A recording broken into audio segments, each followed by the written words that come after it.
বৃষ্টির ভিতরে গাড়ি চালাইলে গাড়ির অবস্থা কি হয় সবারই তো জানার কথা। তো এরকমই বৃষ্টির ভিতরে বের হয়েছিলাম আর গাড়ির অবস্থা শেষ।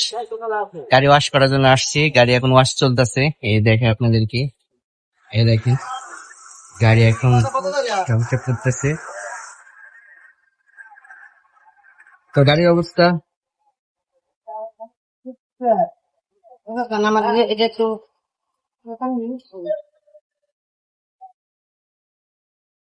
গাড়ির অবস্থা অনেক খারাপ ছিল, গাড়ি এখন চকচক করতেছে।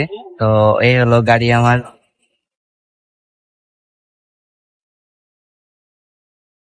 তো গাড়ি এখন নতুন হয়ে যাচ্ছে। তো বন্ধুরা, গাড়ির যত্ন নেওয়া ভালো, কারণ বেশি দিন আহ ভালোভাবে চালাইতে চাইলে গাড়ির যত্ন নিতে হবে। তো আমার গাড়িটা আমি অনেক যত্ন নেই, কারণ আমি এই গাড়িটা অনেক দীর্ঘদিন চালাবো এই কারণে। তো সবাই ভালো থেকো, আল্লাহ হাফেজ।